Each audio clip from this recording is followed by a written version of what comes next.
Hello friends, नमस्कार। आप सभी को नमस्कार, सभी का वेलकम इस क्लास में। You all are welcome to this class. Live class में जितने स्टूडेंट्स ऑलरेडी ज्वाइन कर चुके हैं वो कंफर्म कर देंगे क्विकली आपका ऑडियो वीडियो एक्सेसिबल है। All students in the live class who have already joined, please confirm quickly your audio video is okay so that we can start. Yes, I am waiting for your confirmation.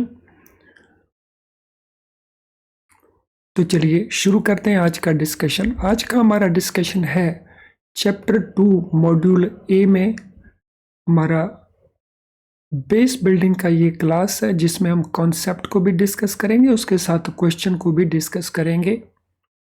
So PPB के इस exam में हमारा ये continuation है from the previous sessions on this chapter.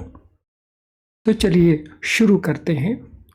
Obligations under PML act, PML यानी prevention of money laundering act, इसके अंतर्गत obligations क्या क्या हैं रिपोर्टिंग एंटिटीज की। Reporting entities non bank finance companies भी हो सकते हैं, बैंक्स भी हो सकते हैं, हाउसिंग फाइनेंस कंपनीज भी हो सकते हैं, म्यूचुअल फंड्स भी हो सकते हैं। तो उनकी क्या क्या ऑब्लिगेशंस हैं under PML act. Primary obligations of reporting entities including banks include, तो इन एंटिटीज की जिसमें बैंक भी शामिल हैं तो इनकी क्या क्या ऑब्लिगेशंस हैं। सो हम इनको रेगुलेटेड एंटिटीज भी कह सकते हैं इस पर्पस के लिए, रिपोर्टिंग एंटिटीज भी कई बार बोल देते हैं। तो चलिए देखें क्या क्या ऑब्लिगेशंस हैं। First, to verify identity of customers and they are beneficial owners. ये हमारी पहली रिस्पॉन्सिबिलिटी है कि हम उन कस्टमर्स की या उनके जो बेनिफिशियल ओनर्स हैं उनकी आइडेंटिटी को वेरीफाई करेंगे। जैसे हम इंडिविजुअल का अकाउंट खोलते समय उसकी आइडेंटिटी को वेरीफाई करते हैं, जॉइंट अकाउंट ओपन करते समय उसकी एंटिटी को वेरीफाई करते हैं, बेनिफिशियल ओनर्स की भी इसी प्रकार से वेरिफिकेशन करना है। जैसे आमतौर के ऊपर हम पार्टनर्स के केस में उनकी भी वेरिफिकेशन करते हैं। तो पार्टनर्स क्या है? They are beneficial owners of that partnership firm. Specified methods include authentication, offline verification of Aadhaar और पासपोर्ट और any of specified officially valid document. तो इस आइडेंटिटी को वेरीफाई करने का जो हमारे पास स्पेसिफाइड मेथड है तो वो है ऑथेंटिकेशन और ऑफलाइन वेरिफिकेशन के द्वारा, जिसमें हम आधार उसके बेसिस के ऊपर आइडेंटिफिकेशन करते हैं या पासपोर्ट के बेसिस के ऊपर आइडेंटिफिकेशन करते हैं या कोई भी ऑफिशियली वैलिड जो डॉक्यूमेंट है उसके बेसिस के ऊपर हम ये वेरिफिकेशन करते हैं। सो कुल मिला के 6 ऑफिशियली वैलिड डॉक्यूमेंट्स हैं जिनमें आधार भी इंक्लूडेड है और पासपोर्ट भी उसमें इंक्लूडेड है।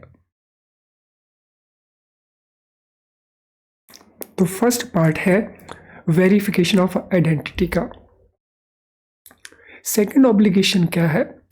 To maintain record of specified transactions. सभी ट्रांजैक्शंस के लिए नहीं तो कुछ स्पेसिफाइड ट्रांजैक्शंस होंगी, उनका रिकॉर्ड मेंटेन करना। Furnish information of prescribed transactions including attempted transactions. तो जो ट्रांजैक्शन एक्चुअली हैपन हो चुकी हैं उन स्पेसिफाइड ट्रांजैक्शंस में से उनकी इंफॉर्मेशन प्रोवाइड करना। सो नॉर्मली ये इंफॉर्मेशन हम किन को प्रोवाइड करते हैं? सो ये इंफॉर्मेशन हम प्रोवाइड करते हैं FIU India, financial intelligence unit India, जो ministry of finance government of India में फंक्शन करता है। तो इनमें जो एक्चुअल ट्रांजैक्शन हैपन हो चुकी हैं उनको तो रिपोर्ट करना ही है, उसके साथ साथ अगर किसी ट्रांजैक्शन को अटेम्प्ट किया गया, वो ट्रांजैक्शन फुली हुई नहीं है लेकिन उसकी कोशिश की गई, तो उनको भी रिपोर्ट करना है।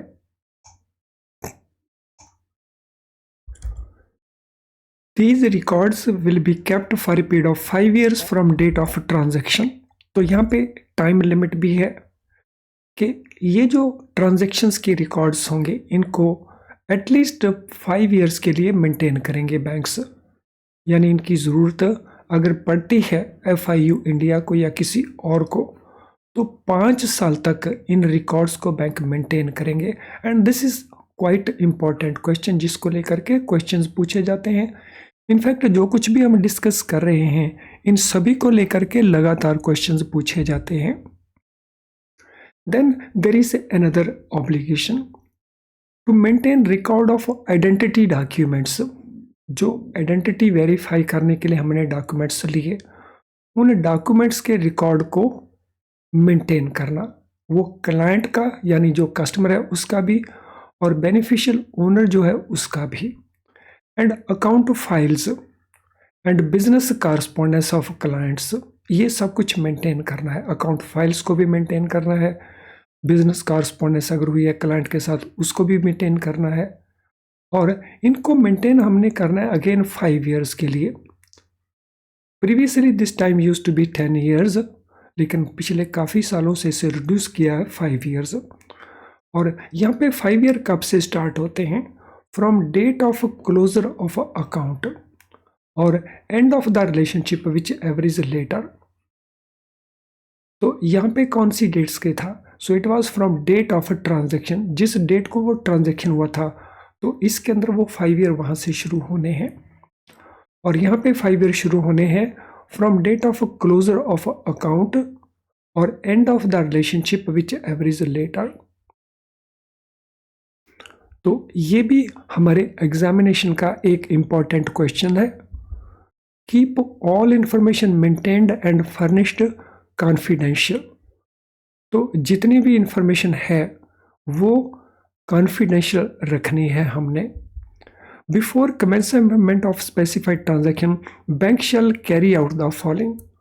सो जब भी किसी ट्रांजैक्शन को बैंक कमेंस करेगा तो उस समय बैंकों को क्या करना होगा?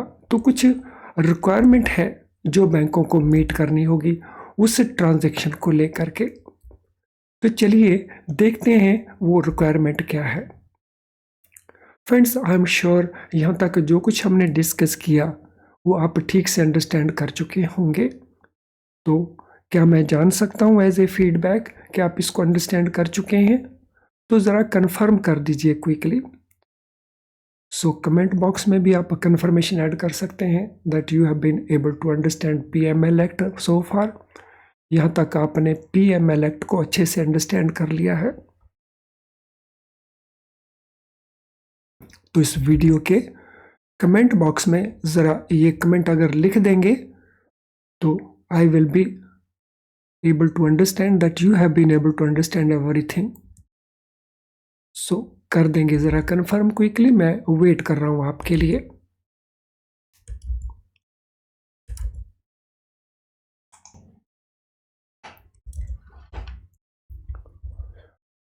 Number 1, verify identity of a client by Aadhaar authentication और एनी अदर प्रेस्क्राइब्ड मोड।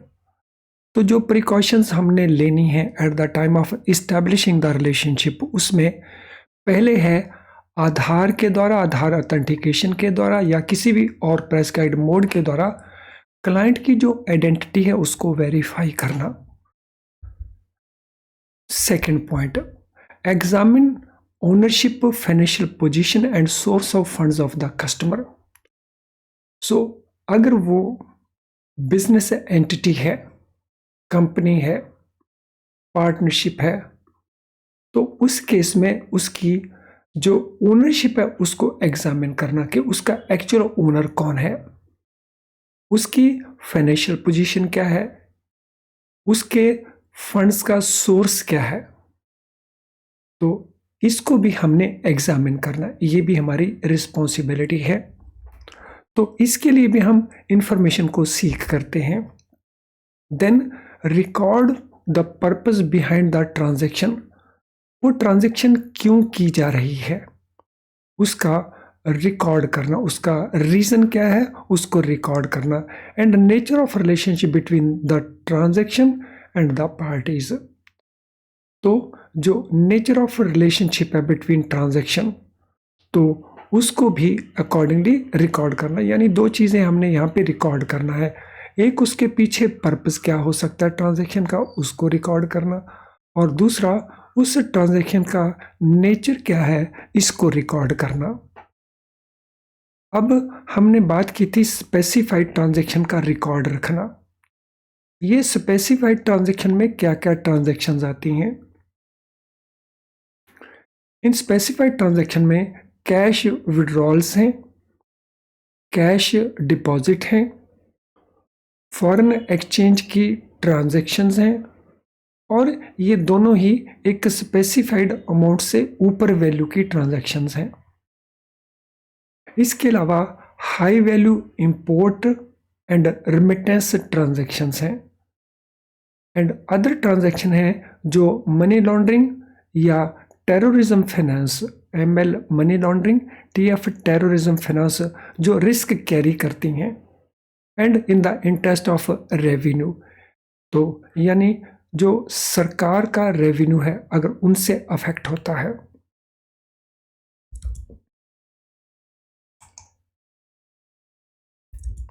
एक बार फिर से इनको क्लैरिफाई कर लेते हैं।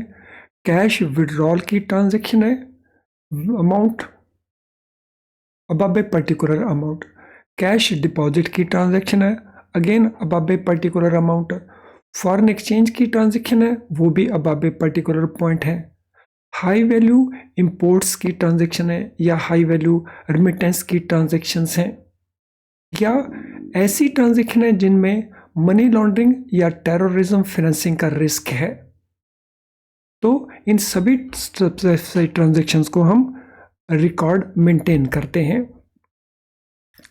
Not to carry out any specified transaction if unable to take the aforesaid measures, ये भी एक इम्पॉर्टेंट यहाँ पे रिक्वायरमेंट है। अगर हमें लगता है कि ऊपर वाले जो कुछ भी स्पेसिफाइड ट्रांजैक्शंस हमने देखी हैं, अगर ये स्टेप्स नहीं लिए जा सकते, यानी उनका वेरिफिकेशन करना आइडेंटिटी का, उनके ओनरशिप और फाइनेंशियल पोजीशन को एग्जामिन करना, उनका पर्पस, उनकी नेचर, अगर हम ये नहीं कर सकते तो उस केस में उस स्पेसिफाइड ट्रांजैक्शन को कैरी आउट नहीं किया जाएगा। If any of such transactions are considered suspicious, अगर लगता है कि वो डाउटफुल ट्रांजैक्शन है, तो उस केस में business relationship will be put under enhanced monitoring. तो जो भी हमारी रिलेशनशिप है कस्टमर के साथ, उसकी जो मॉनिटरिंग हम करेंगे वो मॉनिटरिंग को इंक्रीज करना होगा, और स्क्रूटनी भी उसकी ग्रेटर करनी होगी उस ट्रांजैक्शन की।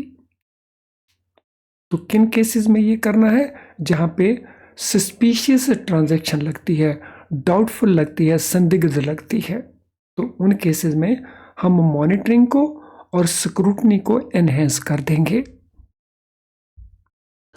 अब हम बात करते हैं रिपोर्टिंग ऑब्लिगेशंस बैंकों की क्या क्या हैं।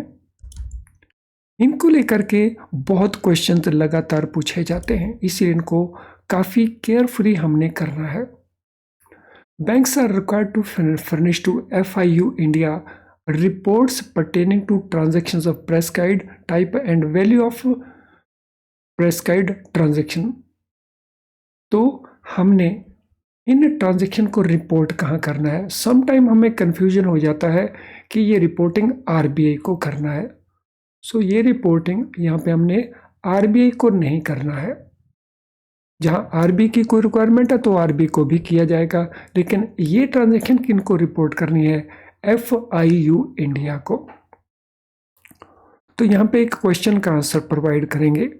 रिकॉर्ड ऑफ ट्रांजैक्शन हमने कितनी देर तक मेंटेन करना है? So this is question for you. Record of transactions कितनी देर तक हमने मेंटेन करना है? What is the period for that? तो उसके लिए पीरियड है 5 years का। So we have to maintain that record for 5 years। तो एक और क्वेश्चन का आंसर करेंगे। आधार में ओवीडी में ऑफिशियल वैलिड डॉक्यूमेंट में कितने डॉक्यूमेंट्स हैं including Aadhaar? So number of documents कितना रहता है ओवीडी के लिए? नंबर ऑफ डॉक्यूमेंट्स जिनको हम ओवीडी पर्पस के लिए यूज कर सकते हैं, so that number is 6। 6 document ऐसे हैं। तो चलिए अब हम इन रिपोर्टिंग के ऊपर आ जाते हैं। तो सबसे पहले हमारे पास रिपोर्ट है CTR, फुल फॉर्म है cash transaction report. Cash transaction report में हमने कौन सी ट्रांजैक्शन को रिपोर्ट करना है? तो यहाँ पे 2 तरह की ट्रांजैक्शंस हैं। एक सिंगल ट्रांजैक्शन, कैश में विड्रॉल का भी हो सकता है, डिपॉजिट का भी हो सकता है। विड्रॉल को हमने अलग से लेना है टोटल पॉइंट ऑफ व्यू से, और डिपॉजिट को हमने अलग से लेना है total amount point of view से। तो ट्रांजैक्शन का साइज होगा ₹10 लाख और अबव और इक्वलेंट। सो 10 लाख या उससे ज्यादा वैल्यू अगर सिंगल ट्रांजैक्शन की है, विड्रॉल का ट्रांजैक्शन हो, डिपॉजिट का ट्रांजैक्शन हो, तो उनकी हम रिपोर्टिंग करेंगे CTR फॉर्म के अंदर। और दूसरी कौन सी ट्रांजैक्शन है? Series of cash transaction in a month which are integrally connected to each other. Deposit अलग से लेंगे, विड्रॉल को अलग से लेंगे। तो एक महीने में अगर ट्रांजैक्शन हो रही है, लेट अस से एक ट्रांजैक्शन हुई है 2,50,000 की, एक ट्रांजैक्शन हुई है अगेन 3 लाख की, एक ट्रांजैक्शन हुई है 4 लाख की, एक ट्रांजैक्शन हुई है 1 लाख की। सो टोटल अमाउंट ट्रांजैक्शन का कितना बन गया इस केस में? So total amount becomes 10,50,000। तो इंडिविजुअल ट्रांजैक्शन यहाँ पे लेस देन 10 लाख की वैल्यू के हैं, लेकिन 1 मंथ के अंदर तो ये कंडीशन है, मंथली हमने टोटल देखना है, डिपॉजिट का टोटल अलग से देखना है, विड्रॉल के टोटल को अलग से देखना है। तो इस केस में इन ट्रांजैक्शन को भी रिपोर्ट किया जाएगा। तो इन ट्रांजैक्शन को हम पार्ट बी के पॉइंट ऑफ व्यू से रिपोर्टिंग करेंगे। सो सिंगल ट्रांजैक्शन है तो उसको पॉइंट ए के अंदर रिपोर्ट कर देंगे, और सीरीज ऑफ ट्रांजैक्शंस हैं इंटेग्रल, तो उसको अंडर बी हम रिपोर्ट कर देंगे। और दोनों के केस में जो रिपोर्टिंग का पीरियड है वो कितना है? सो रिपोर्टिंग है एवरी मंथ। तो मंथली बेसिस के ऊपर ये रिपोर्टिंग होनी है। कब होनी है? By 15th of the following month. तो दिस मीन जुलाई का महीने का रिपोर्टिंग 15th अगस्त तक होगा।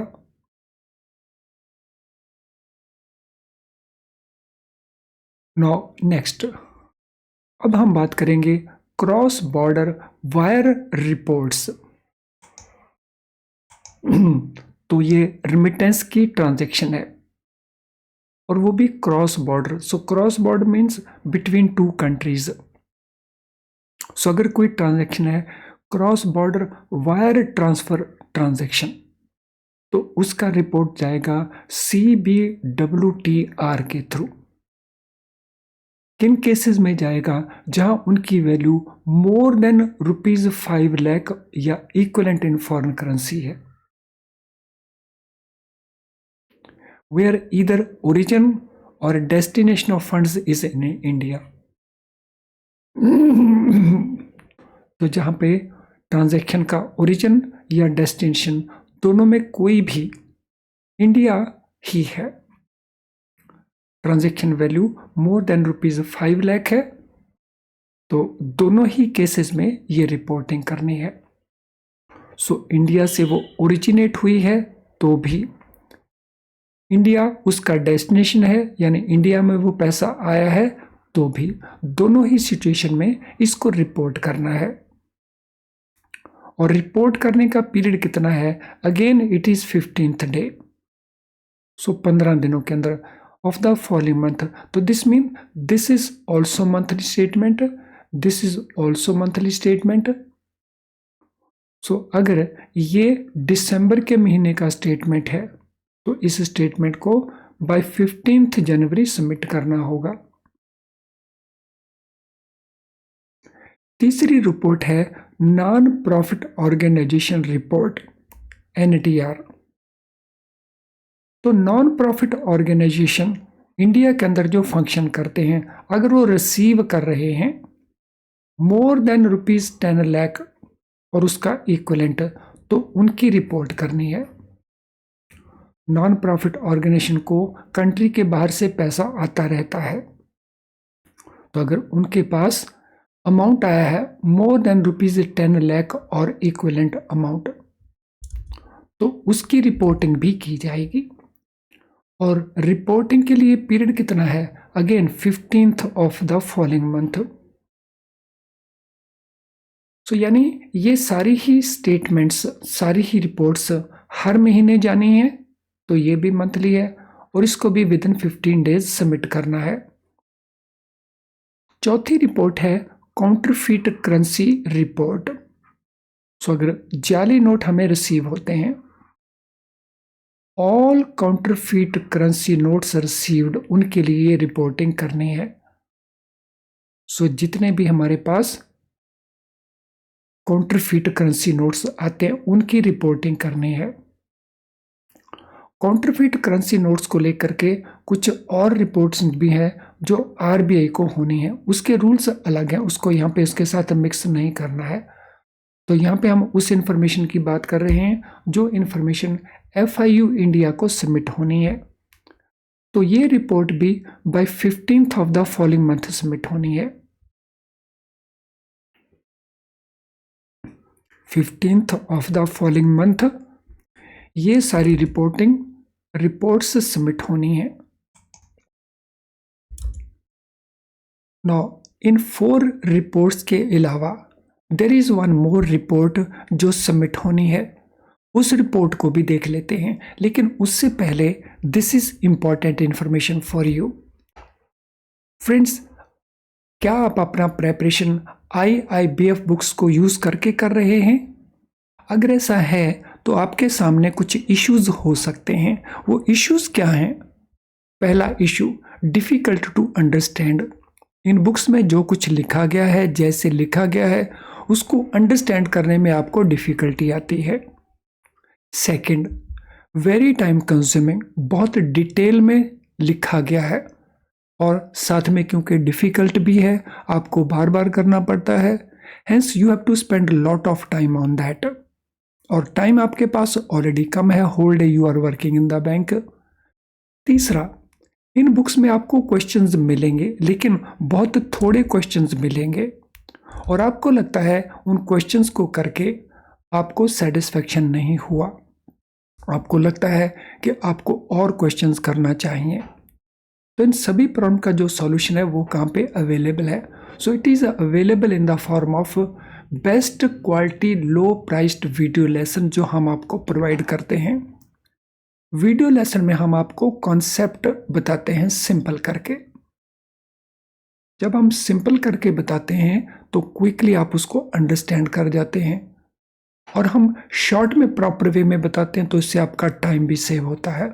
यानी आपका बहुत सारा टाइम ये वीडियो लेसन्स आपको सेव कर देते हैं, साथ में आपके अंडरस्टैंडिंग को भी इम्प्रूव कर देते हैं। फिर आपका दिल करता है कि प्रैक्टिस क्वेश्चंस किए जाएं। हमारा क्वेश्चन बैंक जो है, सो मल्टी चॉइस क्वेश्चंस हमारे जो हैं, उससे आपकी बहुत सारी प्रैक्टिस हो जाती है और एग्ज़ाम के पास जाकर के जो मेमोरी रिकॉल्ड क्वेश्चंस होते हैं तो वो भी बहुत यूज़फुल होते हैं। और अब ये ऑल मिलता हमें कहाँ पे है? So it is available through our app. So हमारी ऐप के थ्रू ये आपको मिल जाता है। उसके स्टोर सेक्शन में जाएं और वहाँ पे आपको ये सब कुछ अवेलेबल हो जाएगा। इसके अलावा आपको ये मिल जाएगा हमारी वेबसाइट के थ्रू भी। तो अगर आपने इनको अभी तक यूज़ करना शुरू नहीं किया है तो this mean you are missing something really very important. तो उसको यूज़ करें और पूरा बेनिफिट लें अवेलेबल फैसिलिटीज़ का। तो चलिए रिपोर्टिंग को लेकर के अब हम अगले पार्ट के ऊपर चलते हैं। सो नेक्स्ट रिपोर्ट है suspicious transaction report. Suspicious transaction report हमने सबमिट करनी है किसी भी सस्पिशियस ट्रांजैक्शन के लिए। अगर हमें कोई भी सस्पिशियस ट्रांजैक्शन लगती है एनी, तो अगर हम नोटिस करते हैं तो हमने उसका रिपोर्टिंग भी FIU इंडिया को करना है। कितने पीरियड में करना है? जब जो सस्पिशन है वो इस्टेब्लिश हो गया हमारा कि yes it is really some doubtful some suspicious transaction, और टाइम लिमिट है हमारे पास 7 डेज का। बाकी रिपोर्ट्स जितनी भी हमने डिस्कस की थी उन सभी में ये टाइम पीरियड 15 डेज का था, लेकिन यहाँ पे इट इज़ 7 डेज का टाइम पीरियड। हम किस ट्रांजैक्शन को सस्पिशियस कहेंगे for this purpose? A transaction will be treated as suspicious if to a person acting in good faith it appears to satisfy any of the following. So हमें bank वालों को या reporting entity वालों को when we are acting in good faith, तो हमें वो इनमें से कोई एक सिचुएशन नज़र आती है तो उसको हम कहेंगे सस्पिशियस। सो देखिए वो कौन कौन सी सिचुएशंस हैं जब वो हमें सस्पिशियस लगेगी। ए reasonable doubt that it may involve proceeds of offences specified in Schedule 2P MLA Act, यानी likely to be money laundering transaction। तो जब भी हमारे पास एक रीजनेबल डाउट है, एक रीजनेबल हमें डाउट होता है कि इसमें जो मनी लॉन्ड्रिंग का ऑफेंस है वो इसके अंदर हो सकता है। अगर हमें एक रीजनेबल डाउट है और वो रीजनेबल डाउट हमें बताना होगा, हमें इस्टेब्लिश करना होता है। Appears to be made in circumstances of unusual और अनजस्ट कॉम्प्लेक्सिटी। तो हमें लगता है ये ट्रांजैक्शन में जो सर्कमस्टांसेस हैं वो अनयूजुअल लग रहे हैं या इसकी जो कॉम्प्लेक्सिटी है वो जस्टिफाइड नहीं लग रही, तो भी हम उसको सस्पिशियस ट्रांजैक्शन में इंक्लूड कर सकते हैं। appears to have no economic rationale और bona fide purpose। हमें लगता है कि जो हमारा कस्टमर है उसके जो ट्रांजैक्शंस नॉर्मल हैं उन ट्रांजैक्शन के सामने ये जो ट्रांजैक्शन हो रही है इसका कोई इकोनॉमिक रैशनल नहीं है। फॉर एग्जांपल किसी पुअर पर्सन के अकाउंट में एक बड़ी ट्रांजैक्शन का हो जाना, तो अगर हमें ऐसा लगता है तो उस केस में भी ये सस्पिशियस ट्रांजैक्शन हो सकती है। A reasonable doubt that it may involve financing of activities relating to terrorism. अगर हमें एक रीजनेबल डाउट है कि इस ट्रांजैक्शन में जो टेररिज्म फाइनेंसिंग की एक्टिविटीज हैं तो वो कहीं ना कहीं नजर आ रही हैं, तो it involves financing of terrorism activities. तो अगर हमें ये लगता है तो उसको भी हम सस्पिशियस ट्रांजैक्शन में ले सकते हैं। For reporting suspicious transaction value of transaction is not relevant. तो जब हम सस्पिशियस ट्रांजैक्शन को रिपोर्ट करते हैं तो उस केस में जो ट्रांजैक्शन की वैल्यू है, तो यहाँ पे भी हमने एनी वर्ड यूज किया था और पूरे यहाँ पे हमने कोई स्पेसिफिक अमाउंट नहीं लिया। तो सस्पिशियस ट्रांजैक्शन जब भी हम कंसिडर करेंगे उसकी रिपोर्टिंग को तो उसके अमाउंट को कंसिडर नहीं करेंगे। Even non monetary transactions they are to be reported. For instance unusual operation of the locker, तो लॉकर को अगर बार बार अनयूजुअल वे में ऑपरेट किया जा रहा है तो इवन उसको भी हम रिपोर्ट करेंगे, हालांकि वो नॉन मॉनेटरी ट्रांजैक्शन है। Even attempted transactions are to be reported. So जो ट्रांजैक्शन सक्सेसफुल नहीं हुई हैं उनको भी हम इवन रिपोर्ट करेंगे।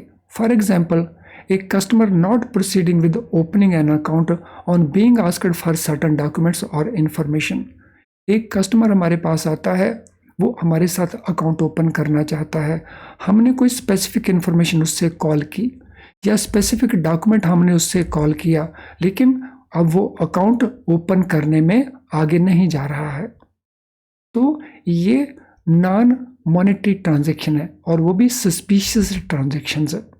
तो इनका भी रिपोर्टिंग हमने करना है इस ट्रांजैक्शन, इस रिपोर्ट के अंदर। फ्रेंड, आज के इस सेशन से अगर आपका कोई रिलेटेड कोई क्वेश्चन हो तो इस वीडियो के कमेंट बॉक्स के अंदर आप अपने क्वेश्चन को टाइप कर सकते हैं। अगर आपकी कोई जनरल क्वेरी हो तो ये हमारा ईमेल आईडी है जहां पे आप हमें ईमेल कर सकते हैं। आज का सेशन अगर आपको यूजफुल नहीं लगा तो इसको डिसलाइक ज़रूर करें, लेकिन अगर वो यूजफुल लगा है तो फिर लाइक करने में संकोच ना करें, बिकॉज आपका लाइक करना मीन्स यूट्यूब को आप सजेस्ट करें कि इस लेसन को ज़्यादा से ज़्यादा लोगों तक पहुंचाया जाए, और यूट्यूब उसके लिए एफर्ट करता है कि ज़्यादा से ज़्यादा स्टूडेंट उन तक इस लेसन को पहुंचाया जाए। इसका लिंक आप शेयर कर सकते हैं अपने फ्रेंड्स और कोलीग्स के साथ, अपने व्हाट्सएप पेज के ऊपर, अपने फेसबुक पेज के ऊपर इसको पोस्ट करके। चैनल अगर आपने अभी तक सब्सक्राइब नहीं किया है तो आप हमारे कई सेशंस मिस कर रहे होंगे, तो चैनल को सब्सक्राइब करें, वो भी बेल आइकन को पुश करके। उससे हमारे सारे नोटिफिकेशन आपको ऑन टाइम मिलते रहेंगे और आप हमारी किसी भी क्लास को मिस नहीं करेंगे। तो चलिए इस डिस्कशन को हम कंटिन्यू करेंगे इन द नेक्स्ट सेशन ऑल्सो। इससे रिलेटेड जो क्वेश्चंस हैं, क्योंकि आज हमने इसमें क्वेश्चंस नहीं किए, तो इससे रिलेटेड जो क्वेश्चंस हैं वो हम नेक्स्ट सेशन में करेंगे। तो अभी इस सेशन को वाइंड अप करते हैं। So we will do all things in the next session. Thank you friends and all the best.